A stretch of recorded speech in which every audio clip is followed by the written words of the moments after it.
Good morning, students. I Neelam am here.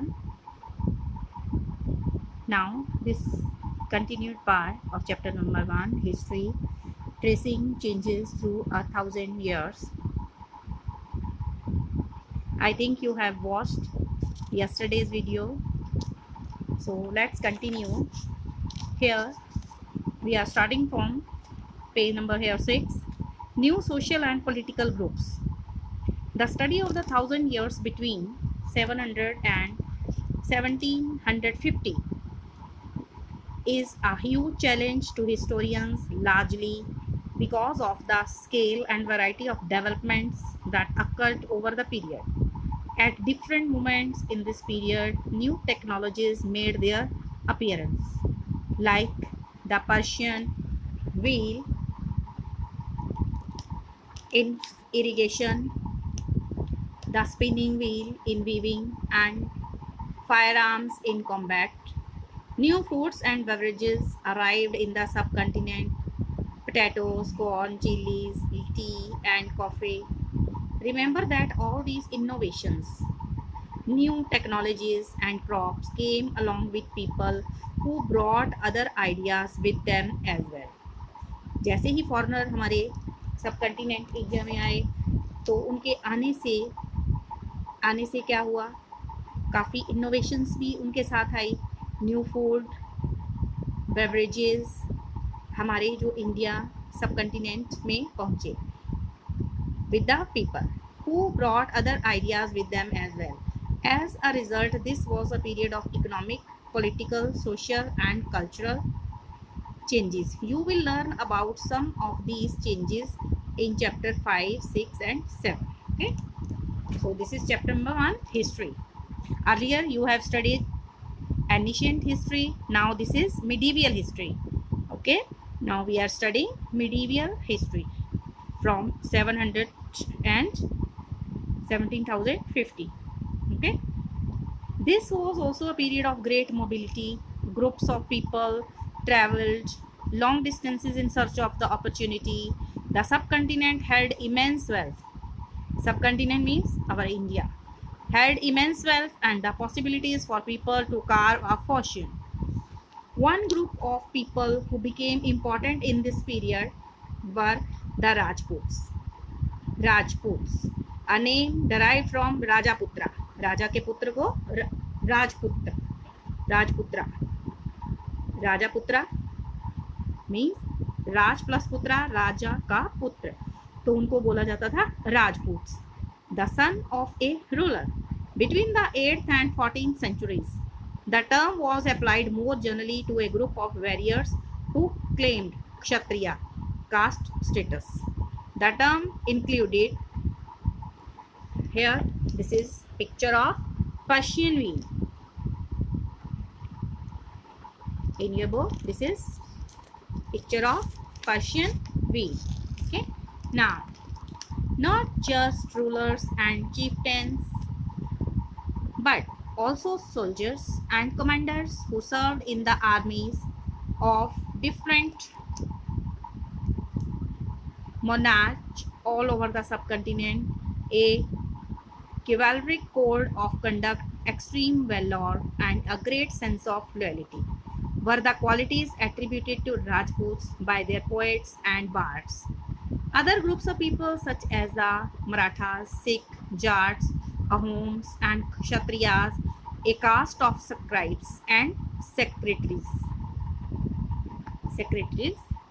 that were called Kayasthas, a caste of scribes and secretaries, also used the opportunities of the age to become politically important. Throughout this period, there was a gradual clearing of forests and the extension of agriculture, a change faster and more complete in some areas than in others. Changes in their habitat.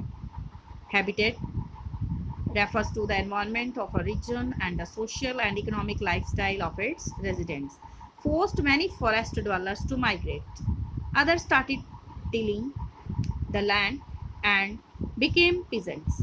These new peasant groups gradually became to be influenced by regional markets, chieftains, priests, monasteries, and temples. They became part of large complex societies. They became large part of society and were required to pay taxes and offer goods and services to local lords.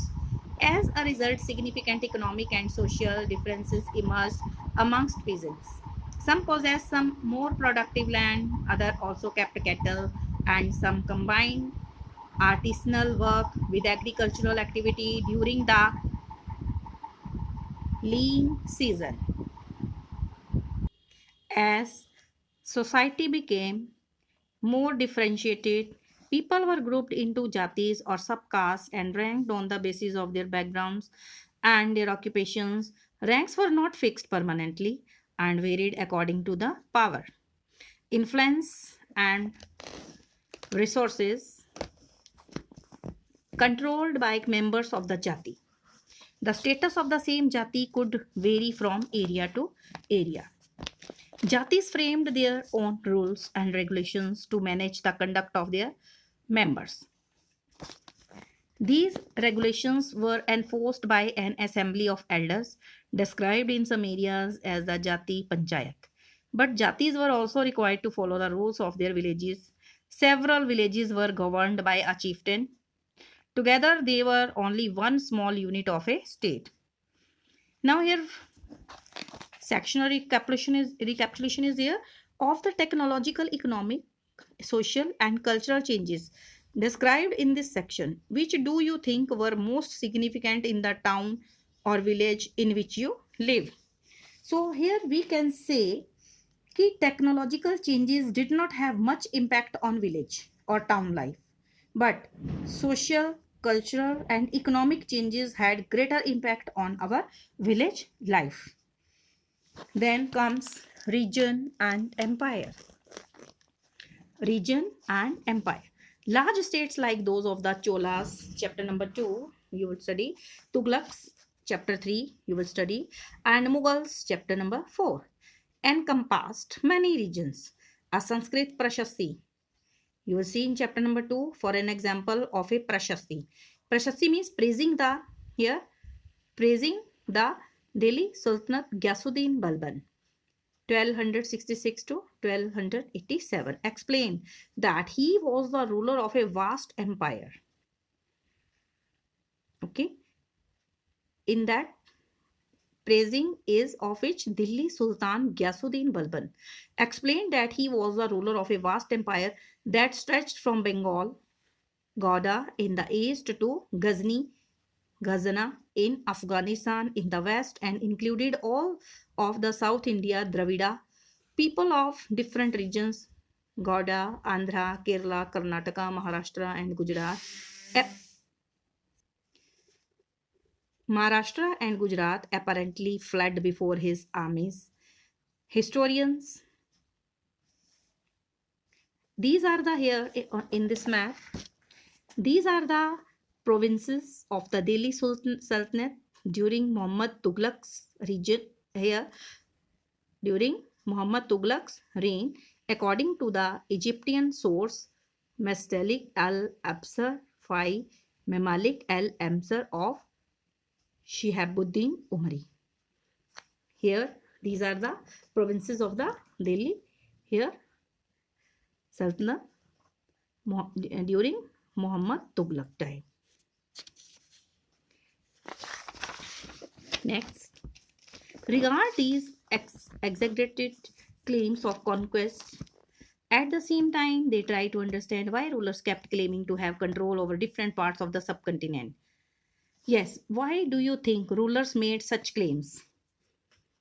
Yes, rulers wanted to show off, be popular and mighty by claiming to have control over distant territories.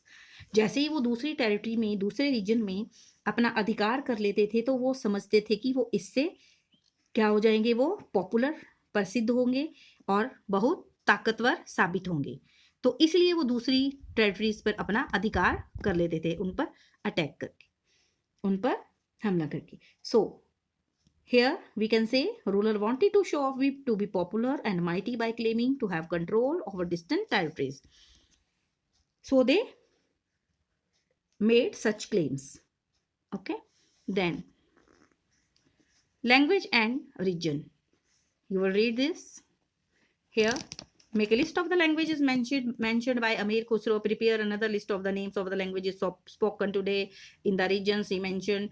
Underline names and are similar and circle those that are different.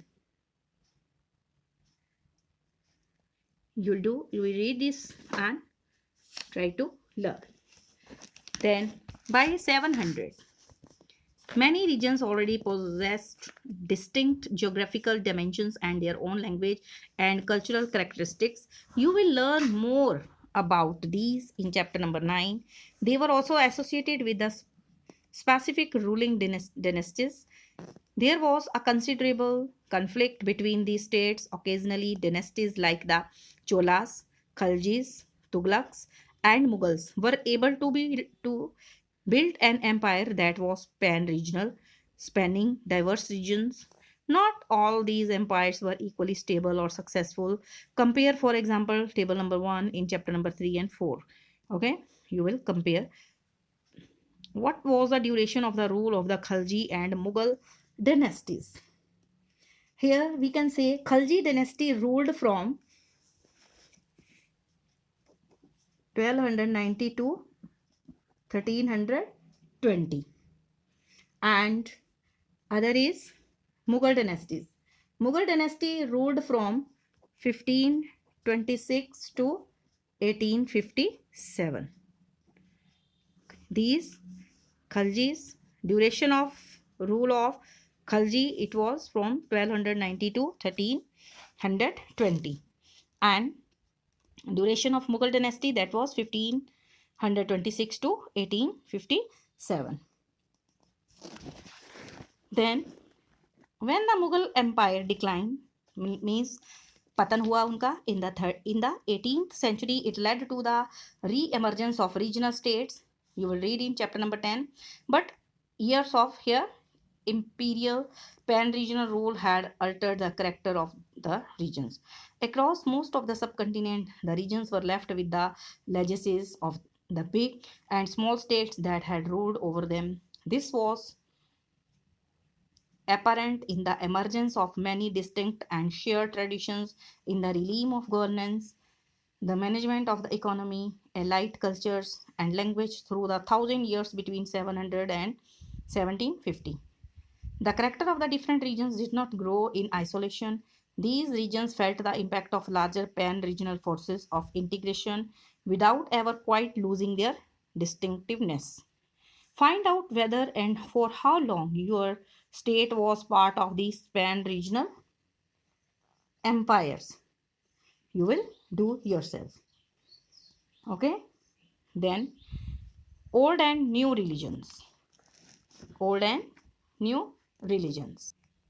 This you will study in my next video, part 3 of chapter number 1, history. Okay? Thank you. Stay alert. Stay healthy. Mask yourself. If you are at home, mask yourself. Take proper care